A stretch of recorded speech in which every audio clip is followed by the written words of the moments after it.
학창 시절에 혹시 기억하시나요? 저는 고등학교 학창 시절에 제일 행복했던 시간은 점심시간이었습니다. 그때는 도시락을 싸가서 먹던 시대였는데 도시락이라고 해봤자 밥과 그리고 그때는 반찬이 주로 김치였기 때문에 그렇게 맛있는 식사도 아니었지만 참 즐거운 시간이었습니다. 도시락에 달걀 후라이라도 하나 얹어온 친구는요, 그날 완전히 선망의 대상이 되었죠. 소세지라도 싸온 친구는요, 친구들의 젓가락 공격을 막아내며 치열하게 사투를 벌리며 먹어야 했습니다. 그렇지 않으면 하나를 제대로 먹지를 못했어요. 그런 치열함 속에서도 점심시간이 참 즐거웠던 이유는요, 그 시간은 하나의 잔치 또는 축제와 같은 그런 기분이 들었기 때문입니다. 통제되고 꽉 짜여진 시간 속에서 해방구 역할을 했던 것이 점심시간이었습니다. 무엇보다 친구들 사이에 모든 벽이 무너지면서 하나가 될 수 있었던 그런 시간이었죠. 자취하는 친구들은 도시락을 싸오지를 못할 때가 참 많았는데요, 그때 친구의 도시락 뚜껑을 얻어가지고 십시일반 지원을 받아서 이 친구들이 더 많이 먹기도 했습니다. 근데 그것이 전혀 이상하지 않았어요. 그래서 숟가락만 들고 오는 친구들도 있었습니다.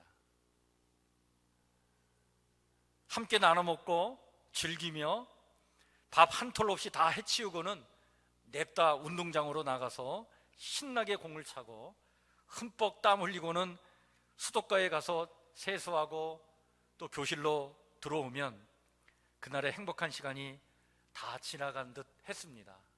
그리고 내일의 점심시간이 기다려졌죠. 예수님은 행복한 삶, 우리가 이 땅을 어떻게 살아야 행복한 삶을 살아갈 수 있을까? 그 행복한 삶에 대한 비전을 이야기하면서 하나님의 나라를 강조해 주셨습니다. 하나님의 나라가 우리의 삶 속에 이루어지면 그것이 진짜 살맛 나는 세상이고 그것이 진짜 행복한 삶이다.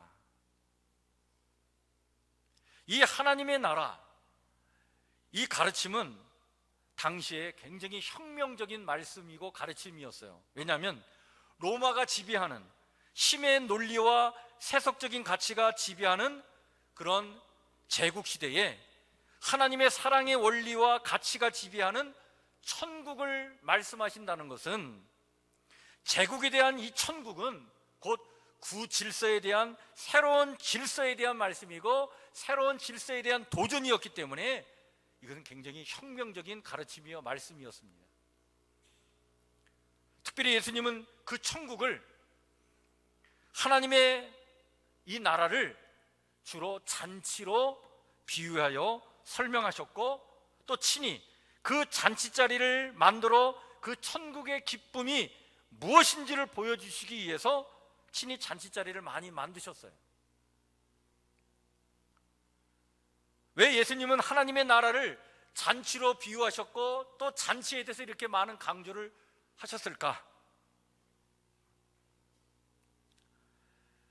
진짜 잔치는 행복한 거죠.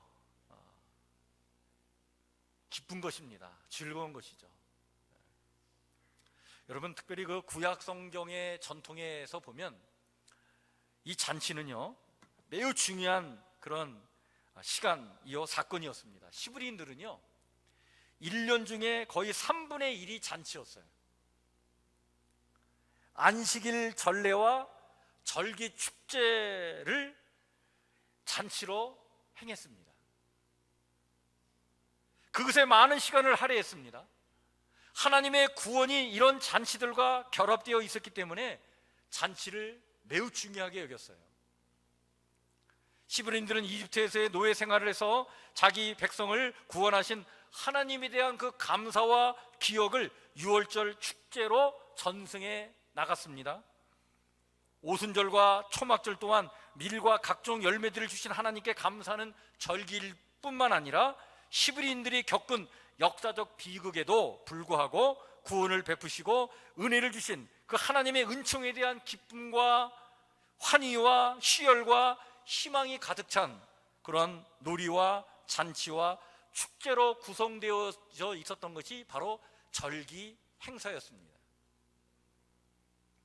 안식일 또한 일과 고된 노동으로부터의 구원을 말하며 그 구원의 기쁨을 나누는 잔치의 의미가 있는 날이 안식일입니다. 에덴 동산에서 일하라고 부름을 받은 것은 인간밖에 없습니다. 일은요, 하나님의 창조 사역에 동참하는 것이었습니다. 동산을 가꾸고 동물을 돌보는 것은 사실은 고된 노동이 아니라 그것은 기쁨이었죠. 그런데 죄가 들어온 이후에 이 노동의 의미가 바뀌게 됩니다. 아담은 죽는 날까지 수고를 하여야 땅에서 나는 것을 먹을 수 있다라고 하는 무서운 선고를 하나님으로부터 받게 되죠. 그 이후로 인간은 가시덤불과 엉겅퀴로 상징되는 불모지와 싸워야 했습니다. 인간은 위험으로부터 자기와 자기 가족을 지키기 위해서 그리고 먹고 살기 위해서 부단히 일해야 하는 것이죠. 몸이 부서져라 이러면서도 늘 불안에 떱니다. 왜 그렇습니까? 미래를 기약할 수 없기 때문에 그렇습니다. 인간은 그 바닥을 알 수 없는 그 불안의 구덩이를 메우기 위해서 열심히 일을 합니다. 그런데 그 불안을 메울 길이 없어요. 이게 악순환이 되는 거예요. 그래서 이 과정에서 그 불안을 뭔가 무엇으로 채우려고 열심히 일을 하다가 보니까 자연도 파괴하고 그리고 타인을 수단으로 이용하는 아주 비인간적인 그런 행위들을 일터에서 자행하지 않습니까? 오히려 우리의 삶을 황폐하게 만들어 나갑니다. 이런 인간의 죄성에서 나온 이 악순환을 무엇보다도 너무나 잘 아셨던 하나님은 안식일을 거룩하게 지키라라고 명령하셨던 것입니다. 여러분, 왜 이런 명령을 하셨을까요? 안식일은 불안하여 안달하는 일을 그치는 날입니다.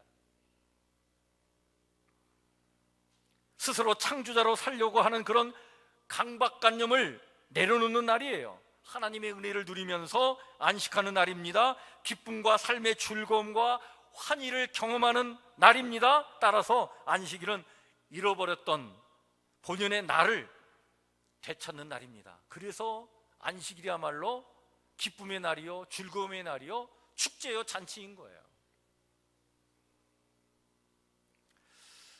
우리 헤어샵을 지금 하고 계신 우리 서영희 집사님께서 최근에 저에게 그런 말을 하셨어요. 제가 이발하러 우리 집사님 그 가게를 가는데 전에는 쉬는 날도 없이 그냥 일을 했는데 요즘에는 꼭 주일에 쉬면서 예배도 드리고 또 집에서 쉼을 얻는 시간을 갖는다는 것입니다. 근데 요즘 얼마나 행복한지 모른다고.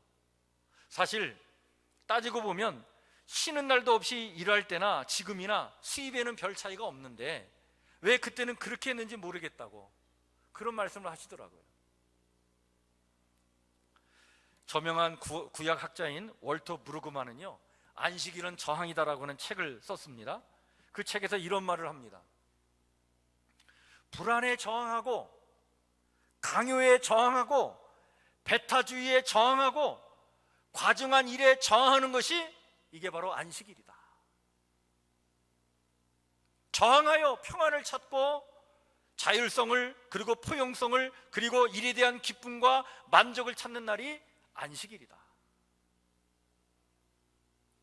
예수님이 이런 구약 성서의 전통에서 강조해온 이 잔치의 중요성을 아셨기 까닭에 하나님의 나라를 잔치로 비유하셨던 것입니다. 그리고 또한 잔치는요, 실제로 하나님의 나라의 특성을 가장 잘 묘사해 주기 때문에 예수님은 이 잔치를 강조하셨던 거예요. 여러분, 잔치의 본질적인 특성은 즐거움, 개방성, 그리고 일상으로부터의 탈출, 또 초월, 이것이 아니겠습니까? 이런 잔치는 하나님의 나라의 그 본질을 보여주기에 안성맞춤입니다.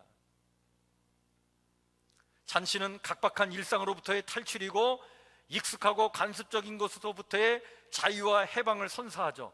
그래서 어느 문화비평가는 이렇게 말을 합니다. 축제는 삶과 죽음, 육체와 정신, 교회와 시장, 귀족과 천민, 진지함과 우스꽝스러움, 그 모든 경계를 발랄하고 황홀하고 사치스럽게 흐트러뜨리는 혼란 그 자체이다. 그렇습니다. 잔치와 축제는요, 경계를 무너뜨리는 경계 타파적인 그런 성격을 가지고 있는 것이죠. 일상과 초월, 신분과 계급, 엄숙함과 재미 사이의 경계를 타파합니다. 그래서 중세 유럽의 바보제라고 하는 축제가 그랬고요, 우리나라의 탈춤도 또한 그러한 의미를 담고 있는 거 아닙니까? 따라서 잔치처럼 하나님 나라의 본질을 앞서 보여주는 것이 그렇게 흔치 않습니다. 따라서 예수님은 이렇게 친히 말씀하셨어요. 천국은 마치 자기 아들을 위하여 혼인잔치를 베푼 어떤 임금과 같다. 이렇게 가르치고 말씀해 주실 뿐만 아니라 예수님은요, 예수님 공생의 삶 그 자체가 잔치였어요. 예수님의 공생의 시작은 잔치로 시작해서 잔치로 끝나는 삶이었습니다. 여러분, 예수님의 첫 기적 사건이 어디서 일어납니까? 가나의 혼인잔치에서 일어나죠. 포도주가 떨어졌어요. 그래서 예수님께서 물로다 포도주를 만들어 주시지 않습니까? 포도주가 떨어져 흥이 깨지지 않도록 기적을 베풀어 주심으로써 우리의 삶이 잔치여야 하고 그것이 곧 하나님의 나라임을 그 사건을 통해서 말씀해 주신 것이죠. 예수님 또한 수시로 소외되고 죄인 취급받는 사람들을 당신의 식탁으로 초대하셨고 또 그들의 식탁으로 다가가셔서 그들과 함께 식사를 함으로써 일상의 삶을 잔치로 만들어 나가셨습니다.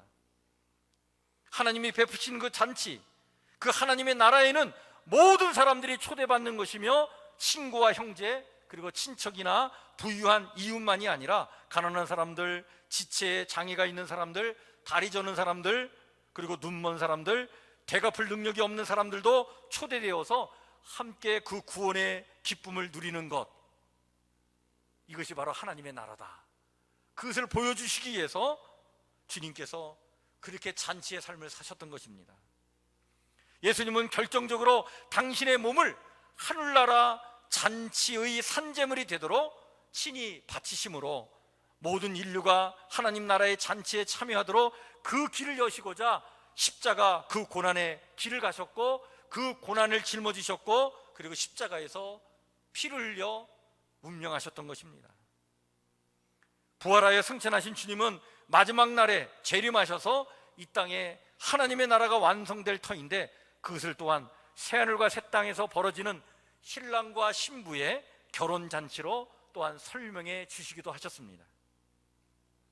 십자가 고난을 앞두고 성만찬을 제정하신 것 또한 그리스도의 피와 몸을 나누는 그런 잔치자리로 나오라고 하시면서 그 잔치자리를 마련하셔서 하나님의 임재하심의 역사 속에 하나님의 나라를 지속적으로 이루어 나가라는 의미에서 이 성만찬 의식도 제정해 주신 것이었습니다. 예수님께서는 차별 없이 모든 사람에게 열려있는 이 하나님 나라의 모습을 친히 실제 삶의 자리에서 보여주시고자 당신을 찾아온 세리들과 죄인들을 영접하셨어요. 여러분, 예수님 당시에 이 세리들, 죄인들을 영접한다는 것은요, 이건 있을 수 없는 일이었습니다. 근데 예수님은 그것을 하셨어요. 영접했을 뿐만 아니라 그들과 함께 식사를 같이 하셨습니다. 잔치를 여신 거예요. 그런데 이것을 보고 탐탁지 않게 여긴 사람들이 있었습니다. 바로 바리새인과 서기관들이었습니다. 이들이 문제를 제기합니다. 이것이 오늘 우리가 읽은 누가복음 15장 바로 말씀의 배경 이야기입니다. 그들은 이렇게 말을 합니다. 이 사람이 죄인을 영접하고 음식을 같이 먹는다. 이럴 수 있는가? 도대체 이럴 수 있단 말인가? 이런 문제 제기에 대해서 예수님이 세 가지 비유의 말씀을 해주셨습니다. 그것이 바로 누가복음 15장에 나오는 세 가지 비유입니다. 잃은 양 비유, 잃은 은전 비유, 그리고 탕자의 비유입니다. 이 세 가지 비유는 하나님의 나라는 잔치와 같음을 말씀하시고자 한 세트로 주신 비유의 말씀입니다. 첫 번째 비유가 잃은 양 비유죠. 어떤 사람이 양 100마리를 가지고 있었습니다. 그런데 그 가운데 한 마리를 잃어버렸어요. 그러자 이 주인은요 99마리를 들에 안전하게 두고는 그 잃은 양을 찾을 때까지 찾아 나섰습니다. 그리고 찾았습니다. 그 찾은 기쁨이 얼마나 큰지 그 잃은 양을 데리고 오는데 이미 겁에 질려 무서움에 떠는 이 양은 걸을 수가 없기 때문에 그 양을 어깨에 메고 집으로 돌아왔다는 것이죠. 그리고는 벗과 이웃 사람들을 불러 모으고는 말을 합니다. 여러분, 나와 함께 기뻐합시다. 내가 잃었던 양을 찾았습니다. 그리고는 함께 기쁨을 나누는 자리를 마련했다는 것입니다. 양 99마리를 놔두고 잃은 양 한 마리를 찾아 나서는 것은 정상적이지 않게 보일 수 있죠. 그러나 잃은 양 한 마리를 지극히 소중히 여기는 주인은 그냥 무시하고 넘어가지 않았습니다. 찾을 때까지 찾아 나서고 찾아서는 그것을 어깨에 메고 와서는 찾은 기쁨을 많은 사람들과 함께 나누었던 것입니다. 이것이 바로 하나님의 마음인 것이죠. 이런 하나님의 마음으로 회개하는 죄인 하나를 영접하며 함께 기뻐하는 것이 바로 하나님의 나라이고, 그 기쁨을 나누는 잔치자리에 바로 거기에 하나님의 나라가 이 땅에 이루어졌다라고 주님께서 그렇게 말씀해 주신 것입니다.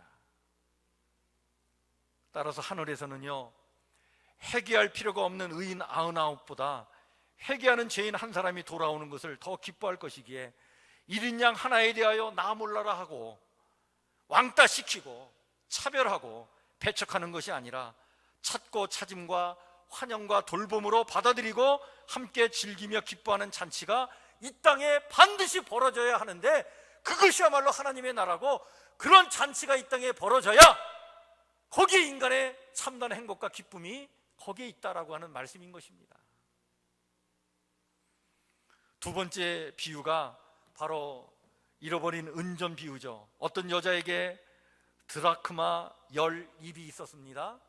동전 10개가 있었다는 얘기죠. 아마도 결혼 선물과 증표로 받은 그런 지참금이었을 것입니다.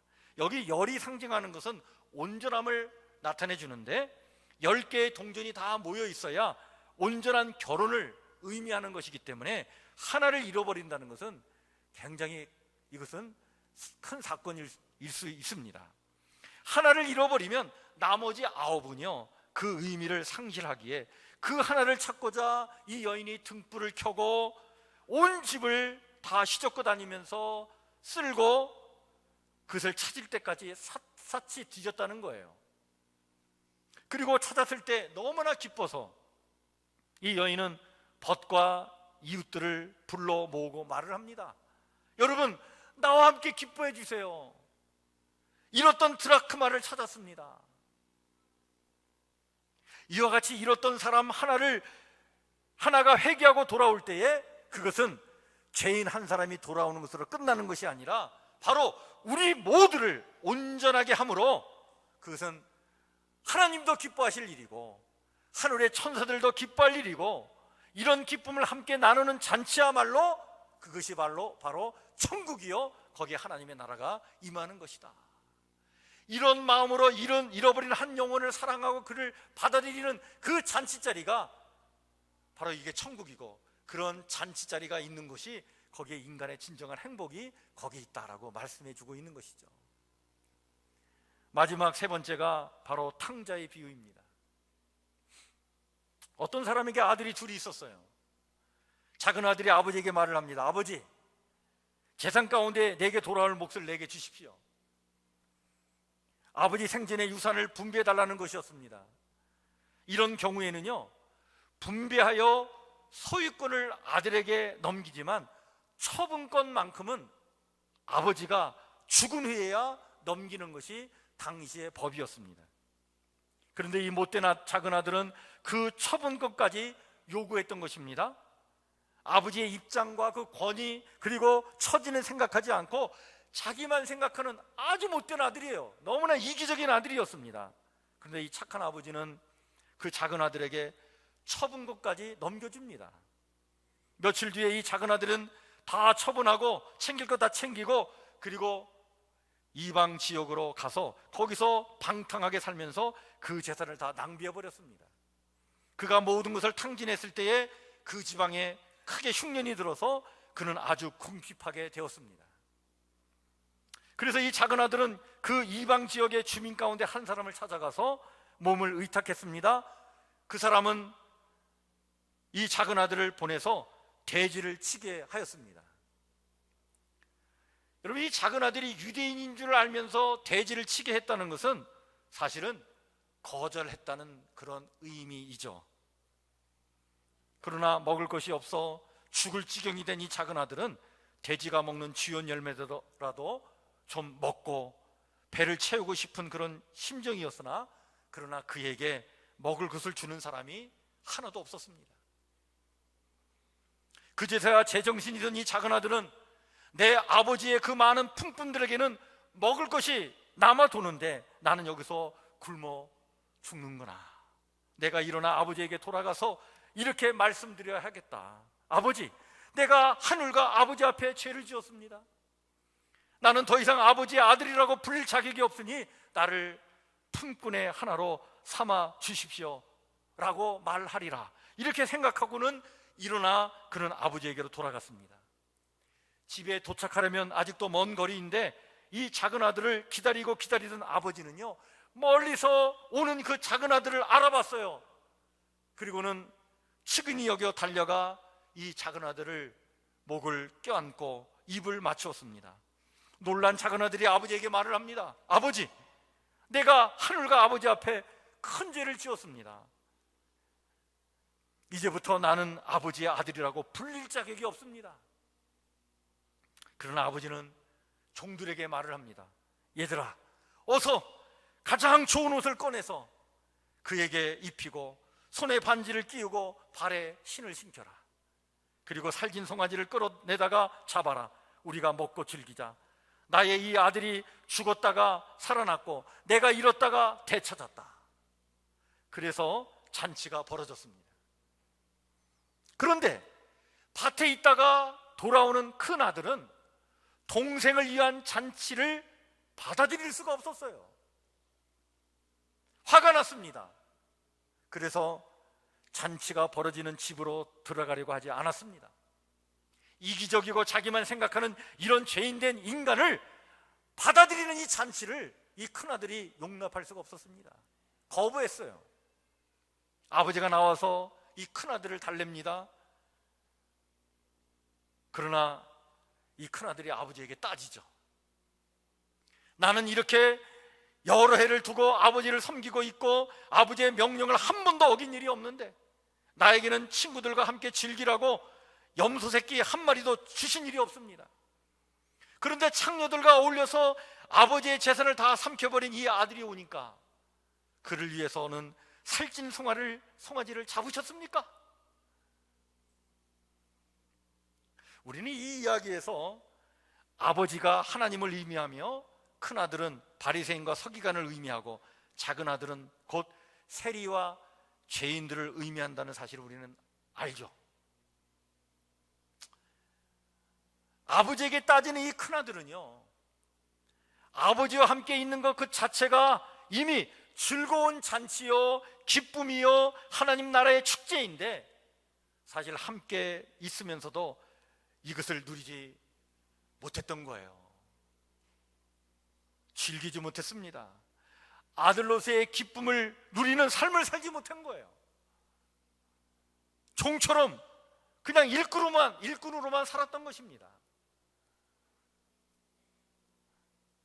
그런 의미에서 작은 아들은요, 집 나간 탕자였지만 큰 아들은 집 안에 있는 탕자였던 것입니다. 그런데 작은 아들은 회개하고 돌아왔지만 이 큰 아들은 분노에 사로잡혀 아버지의 기쁨을 함께 나누지 못합니다. 잔치에 들어가지 않는 거예요. 그래서 아버지는 큰 아들에게 이렇게 말을 합니다. 얘야, 너는 늘 나와 함께 있으니 내가 가진 모든 것은 다 내 것이다. 그것을 누리고 즐기면 되지 않느냐. 그런데 너의 이 아우는 죽었다가 살아났고 내가 잃었다가 되찾았으니 즐기며 기뻐하는 것이 마땅하지 않겠니? 이 비유 이야기는 여기서 끝나죠. 여러분, 이 세 가지 비유 이야기의 공통점이 있습니다. 잃었다가 찾았다는 것이고, 그 찾은 기쁨이 너무나도 커서 함께 기뻐하며 즐기며 그 즐거움을 함께 나누는 크고 작던 잔치가 열렸다는 것입니다. 그리고 그것이 바로 하나님의 나라라고 하는 사실이죠. 잃었다가 찾은 것은 하나님의 사랑을 갈망하며 죄인이 회개하여 돌아온 것을 말합니다. 이들을 받아들이며 식탁 공동체의 한 일원으로 영접하고 받아들여 함께 잔치를 즐기는 것이 이게 진정 하나님 나라의 모습이라고 하는 사실입니다. 우리들만의 천국, 우리끼리만의 천국은요, 이미 하나님의 나라가 아닙니다. 하나님의 나라는 선한 사람이든 악한 사람이든 의인이든 죄인이든 그 경계가 무너지는 것이 하나님의 나라입니다. 차별이 극복되는 것입니다. 하나님의 그 사랑으로 서로 포용하고, 그리고 그 개방성을 갖고 돌아온 죄인을 뜨겁게 영접하는 곳, 그것이 바로 하나님의 나라고 천국입니다. 여러분, 지옥은 다른 데 있지 않습니다. 내 편, 너의 편이 갈라져서 치열하게 싸우는 곳, 여전히 경계를 그어놓고 차별하는 것, 그런 차별을 만들어내고 그 차별을 만들어내므로 자기의 기득권을 유지하기 위하여 이런 차별을 조장하는 것, 지옥입니다. 힘의 논리로 서로를 지배하려고 제국의 가치를 추구하는 것, 지옥입니다. 내가 가지고 있는 그 힘을 가지고 힘없는 자를 억압하고, 그리고 그들을 차별지우고 그들을 지배하려고 모든 욕망을 갖고 있는 것, 지옥인 것이죠. 교회는요, 잔치 공동체여야 합니다. 그리고 교회와 교회 성도들은 이 땅에 잔치 공동체를 만들어 나가도록 힘을 써야 합니다. 교회 성도는 잔치자리에 참여하는 즐거움으로 모여 서로를 받아들이고 하나님의 사랑으로 서로를 포용해야 합니다. 특별히 잃었던 사람들, 하나님의 사랑 없이 자신의 힘만으로 살려고 했던 사람들이 하나님의 사랑을 의지하고 돌아온다면 하나님의 마음으로 받아들여야 합니다. 그리고 그 기쁨을 함께 나눠야 합니다. 뿐만 아니라 이런 하나님의 마음을 가슴에 품고 잃은 자를 찾을 때까지 찾고, 그리고 돌아올 때까지 관심을 기울이고 도와야 합니다. 이것이 교회와 성도들의 사명인 것이죠. 무엇보다도 하나님 나라 백성은요, 제국의 논리로 편가르기 하고 경계를 만들어 차별을 하고 분열과 갈등을 조장하여 이 땅을 지옥으로 만들어 나가는 그런 사람들과 우리는 싸워야 합니다. 선으로 악을 이겨내는 그런 싸움을 우리는 해야 하는 것입니다. 힘의 논리, 세속의 가치와 맞서서 천국의 논리, 하나님의 사랑의 원리로 이 세상을 바라보며 겸손의 태도로, 그리고 용서의 마음으로, 그리고 사랑의 용기로 선한 싸움을 싸워야 하는 것이 바로 우리 성도들이요, 또 교회와 교회 우리 교인들이 되어야 될 줄 믿습니다. 여러분, 우리 사회가 우리가 지금 6월 호국 보훈의 달을 맞이했는데 지금 우리나라 이 꼴이 어떻습니까? 남북으로 나눠진 것도 참 이게 비참한 일인데 지금 우리 사회가 얼마나 분열되어 있는지 몰라요. 얼마나 양극화되어 가는지 몰라요.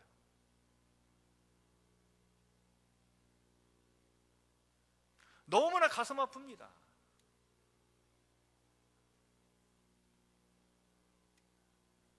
서로 그 분노와 미워하는 마음으로 서로 내 편, 네 편이라고 하는 경계를 만들어내고 또 가짜 뉴스를 만들어내면서 서로 비난하고 그 가짜 뉴스에 이 백성들이 놀아나면서 혼돈 속에 빠져 있고 지옥이에요.